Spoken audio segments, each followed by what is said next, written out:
It's the Mississippi Economic Council. We're the State Chamber of Commerce. We're an association of businesses from all across Mississippi, of all sizes, all types. It's just a large business coalition that works for things that have a broad effect on improving our economy in the state of Mississippi. Today is our annual Capital Day event. It's the largest legislative event that we do each year. People come in from all across the state. We've got every part of the state represented. We spend the morning with a morning session that's informational, that tells people what's going on, kind of talks about some of our priority issues. We also get to hear from the governor.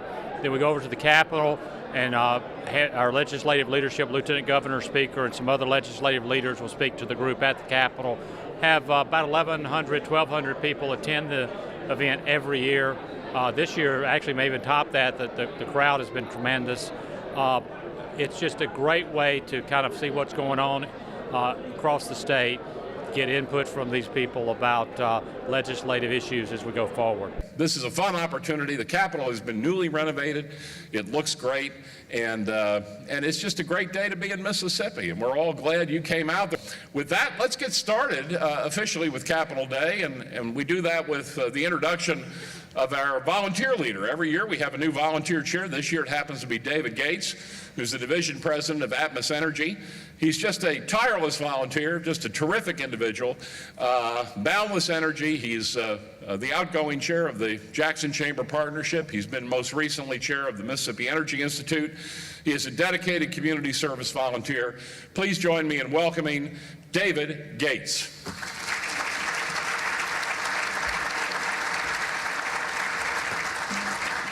Well, thank you, Blake, and good morning, everyone.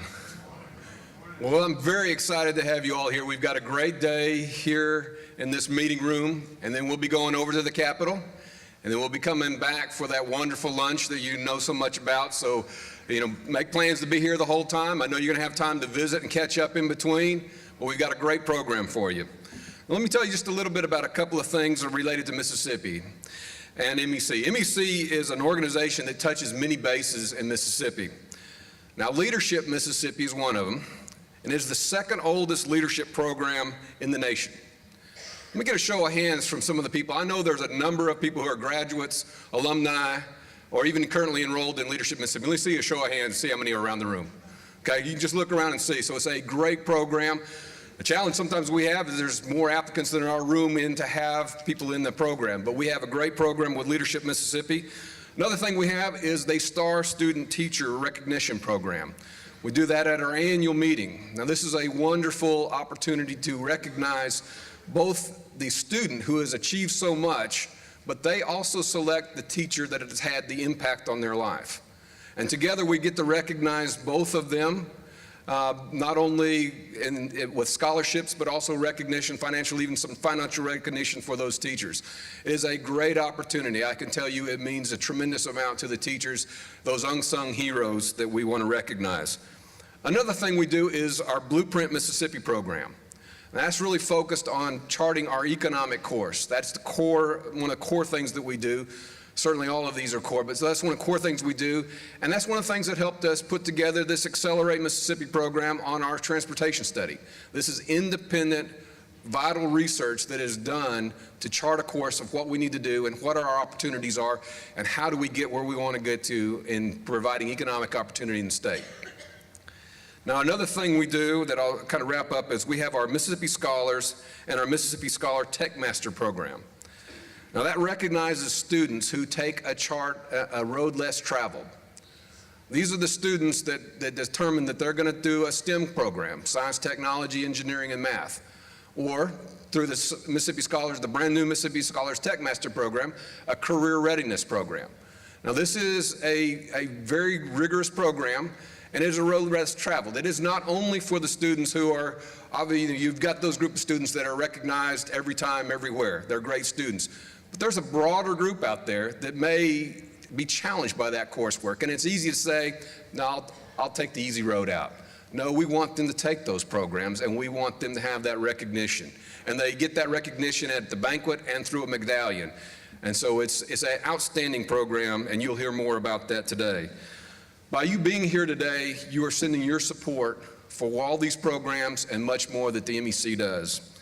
We also partner in this particular day, we're able to partner with our new elected leadership in our state. We have a great opportunity to go over to the Capitol, and it's always, it's always a fun event. But it's especially just an extra level of energy right after an election year where you've got a brand new team. They're still sorting out things. They're still trying to determine what committees are going to be on, all the things that are going on. But we have just a great energy of what can be and what will be in our state as we move forward together. And in Mississippi, as I've said many times, economic development is a team sport.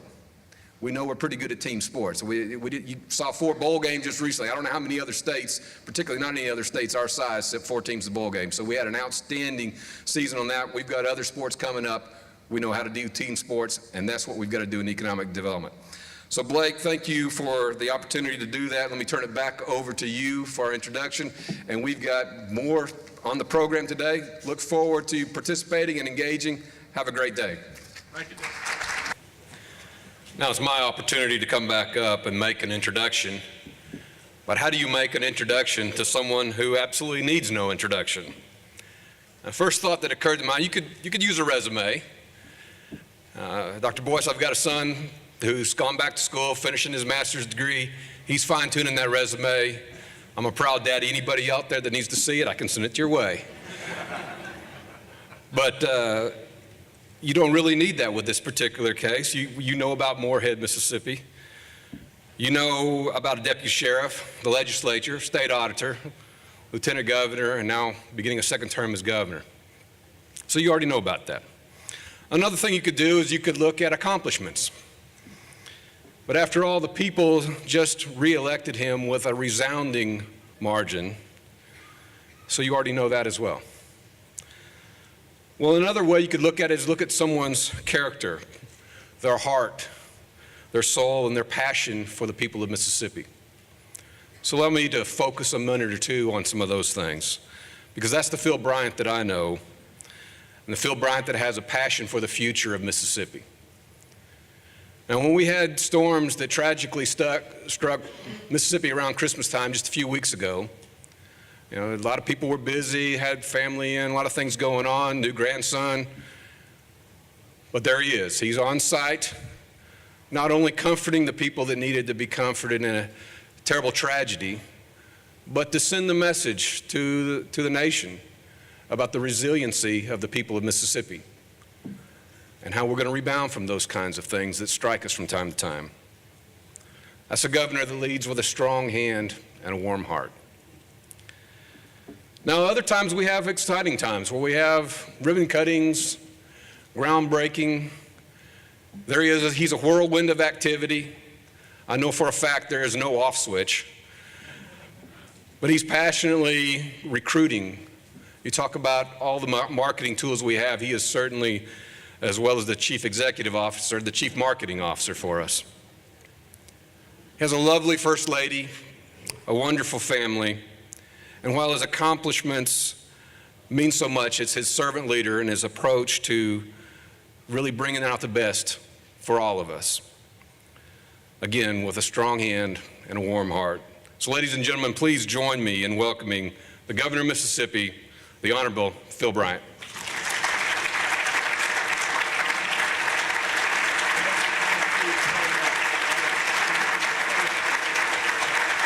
Thank you so much. Good morning. Thank you. I know you needed a bit of a stretch. Good that you can get up and do that. David, thank you, and thank you for serving. This is an important, critical organization to the state of Mississippi.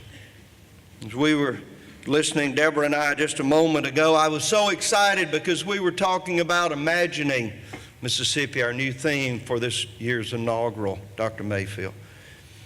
Well, we can imagine, we can achieve if we all work together. David and his team have done such a great job, and Blake Wilson, what can we say? For so many years now, we've seen this man when he may have had some personal challenges and things that were difficult in his life, and always moving forward with a smile on his face. Cheer for all of us that are there. Blake Wilson has done a remarkable job, but more important than leading, he is a dear friend.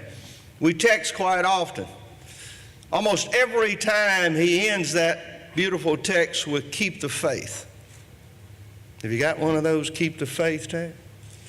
I get them at the most remarkable times, when I really need to keep the faith, when I believe we can imagine and achieve great things in Mississippi. Blake, keep the faith, brother. I have with me today my great partner in life, my personal banker and purchasing agent. I just try to be the comptroller sometime.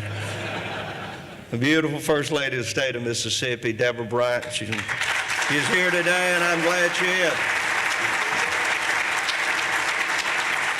I want to thank David for recognizing difficulties that many Mississippians had during this holiday season. On the 23rd of December, 14 tornadoes touched down throughout Mississippi, 150-mile path from Bolivar County to the Tennessee line.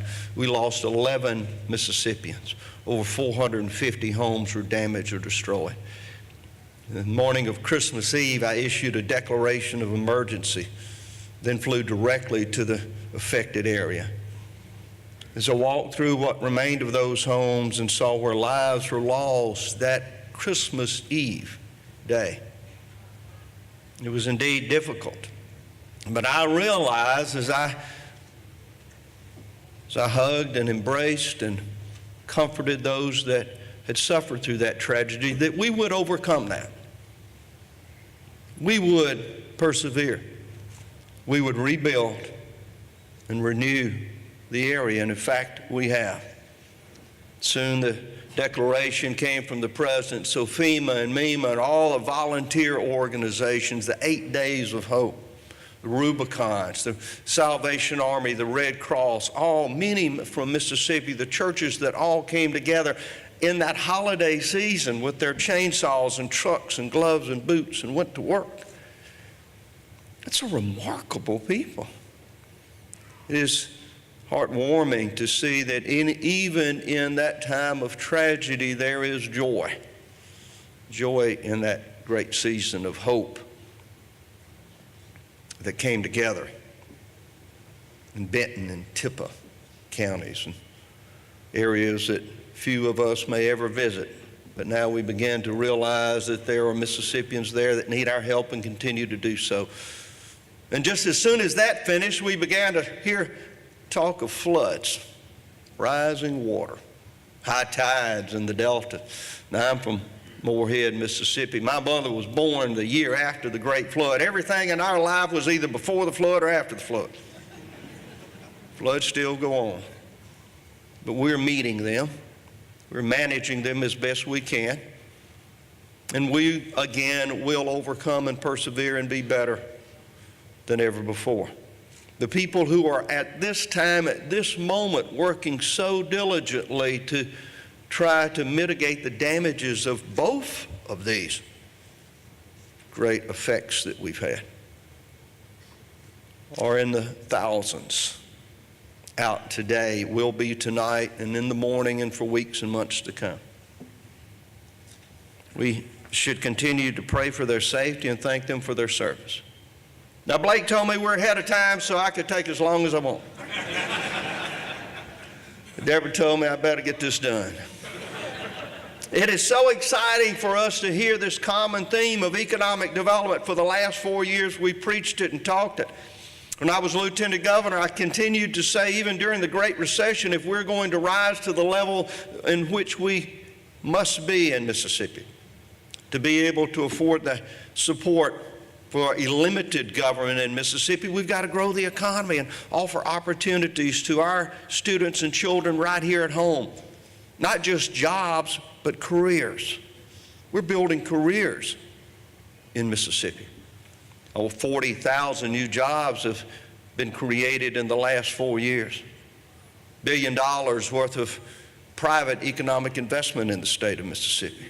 Our educational system is continuing to be transformed with things that we thought would never occur. Charter schools, The literacy program. Last August, over 90% of the third grade students in their classroom did something remarkable. They passed their reading exam.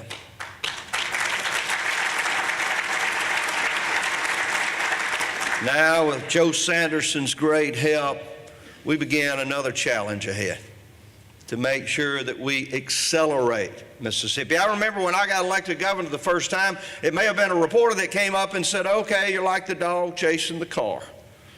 Now that you caught it, what you going to do with it? I said, I'm going to drive it full throttle. Full throttle. We're going to accelerate. Joe, thank you for your leadership. As we began to talk about this years ago and realized that the pattern had been set once before, but we needed a business leader, someone from the private sector who wouldn't gain personally or corporately from this, but would dedicate himself or herself to this higher calling. Joe Sanderson was the perfect choice. You heard the passion, the commitment, the determination. Now we began with a process of decision making. And it's never easy. Now, the 18 months of hard work and research has been done. Thankfully, the leadership within this great organization of Accelerating Mississippi said, we're going to give a menu, if we can, a selection of different opportunities for the legislature and the leadership and the governor to consider. Not a demand, not coming forward and saying, this is what we want, and we're telling you, you better do it or else. No, no, no. They've elected their leadership and they trust their decision making in matters such as these. So we'll begin this discussion. I think it's critical to understand as we look at perhaps $138 a year that a working class family may have to absorb. That's at 37 cents a day, $138 a year. Now thank goodness for many of you that wouldn't be a challenge. But you see, I remember my blue collar roots. For a little boy from Moorhead, Mississippi, and a family that was working hard just to make ends meet, that meant something. And so if we can relieve them, if we can say we're going to give you a tax cut to equal that, we're going to have to make some tough decisions, but to balance that out, then we can move forward. Then we can go to the working people of the state of Mississippi and say we're going to accelerate this great economy, but we're also going to give you some relief to help you make sure that you get through those difficult times that lay ahead. But it's got to be done. Life's full of a set of decisions and choices. And we must choose to rebuild and continue to maintain our roadways, our highways, and our bridges. Can't ignore it long. So we began. I ask for your leadership and patience. You see, this session may last 120 days. Oh, yeah. I know. Till May. I'm sure the restaurants throughout the city of Jackson are celebrating, huh? Nah. But a lot of these young men and women are brand new to this process, so they've got to learn. How can they make a motion? Where do they go about drafting a bill? Give them some time. Let us go about the state of Mississippi and talk to our people. Encourage them to be part of this effort. It's so encouraging as we talk about economic development to see the IHL and Dr. Boyce talking about how they are joining and equipping themselves to help move the economy forward, and all the universities are joining them. And in the community college, Dr. Mayfield, our job placement workforce training center, so where we send those students to find those skills so that they can create a career. My goodness, the Secretary of State is out creating y'all business. I want everybody involved. Every member of this organization, every visitor here today, everyone that can hear our voice, everyone that's in elected office or appointed should dedicate themselves to creating a better economy in Mississippi in every way they can. You see, I have no pretense that only the governor or Glenn McCullough should be in charge of economic development. I won't do it to you today, but there were times when I would make every audience raise their right hand and take an oath that they are now an economic developer. Did a lot. You'd see those hands kind of go up. And I'd say, by the power invested in me, you're now an economic developer. Go forth and prosper. We've got a lot of work ahead. You're going to hear us talk about accelerating Mississippi. You're going to hear further discussion, and I hope successful celebration in the workforce training funding that we have available to us. You see, because the demand on unemployment has been reduced because of the creation of jobs, we've got nearly a $50 million reserve fund that we can access for only one purpose: workforce training. Now, we've got to be accountable. We've got to know exactly how that's going to work. We've got to produce that product so those students are coming out of these community colleges not with just a job but a career, and we're able to track and identify where they're going to work, and that place they're going to work is going to be in Mississippi. Almost every week, if not every day, I talk to a company representative. Glenn McCullough's meeting with them. Now they're saying, we love Mississippi. We're just fascinated that y'all make 400,000 automobiles a year, that you make the most advanced warships on the planet, that 70% of the center and rimfire cartridges in Winchester's arsenal is made in Oxford, Mississippi. And we test rocket engines that'll send man to Mars one day. They say, we love it. You've got a great workforce, you just don't have enough of them. We're just concerned if we move this plant here and we have 2,000 jobs available, who will fill them? Will they be qualified? Will they be well trained? Absolutely, I tell them. I believe in the workforce. I believe we got the men and women in Mississippi that built America. They come to work on time. They give you a full day's work. If they have to work overtime, they only want to make one phone call, so then let the family know they'll be a little late. Sunday morning, they'll be in church. Friday nights under the light. They're probably a Boy Scout leader helping the church charities. These are the men and women that built this country, and they reside here in this great state of ours. We're going to do all we can to continue their success. You're going to see us talk more about our educational system. It's got to be better. It must work effectively, or the rest of it begins to crumble and slow down, pull off to the side of the road, hit that pothole, see that bridge collapse. But we have made remarkable strides in improvement. Dr. Wright and her team are working with us to help see what into the future we can do. Now, I'm for school choice. I have this radical idea that you ought to be able to take your money and send your child to a school of your choice. I know that's going to stir some folks up. Sounds simple to me. If you can get them there and the school will take them, why not? Let's have opportunity and choice within our public school system and anywhere you want to go. More charter schools. You will see us talk about appointing school superintendents and not electing them, so they won't be encumbered by an election process. They'll have the opportunity to be the very best superintendent, and elected school boards will hire them. If we only hired someone from Oxford, now a lot of good folks in Oxford, but if that was our only pool to select the chancellor of the University of Mississippi, we might not get the best. So we have to expand those opportunities. I want to thank you again for what you do for this state and what you will do into the future. We have always imagined that Mississippi could be among the best states in America. We have always imagined that our economy could grow and our men and women could lead the nation in workforce, in education, in opportunity. Now, our imagining must become a reality. See, vision without action is just an illusion. Well, you are men and women of action, or you would not be here today.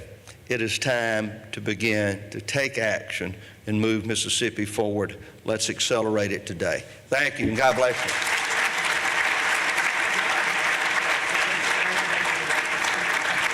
We're going to see how we can work with the MEC and the Mississippi Legislature to access funds that are in reserve now for workforce training. These are funds because employment has gone up and unemployment demand has lessened, and so we have reserve amounts that Employment Security Commission we can use for workforce training only. So we'll start with that. We'll talk about transportation. We'll talk about our roads, bridges, and highways and how we might be able to make them better without putting a undue burden upon the taxpayers of this state. And I think there's ways to be able to make that revenue neutral. We'll talk about education, how we've got to continue to reform it. Tell us a little bit about the critical need for workforce development in the state. It is everything. Every CEO, company that comes to this state or want to expand as they exist now, ask about the workforce. Where will I get the people, particularly in advanced manufacturing? We're in aerospace. We're making 400,000 automobiles a year. As we start along that advanced manufacturing route, we've got to have the workforce for these companies that are coming in. We've got to start today making sure that we have that not only now, but for decades to come. This is great. I mean, I always feel good after this event because what it shows me is that business leaders, community leaders from across Mississippi understand the importance of what we do from a legislative standpoint and how important it is to keep Mississippi competitive with our neighboring states and with other states in the country. If people would like to become a member of MEC, what should they do?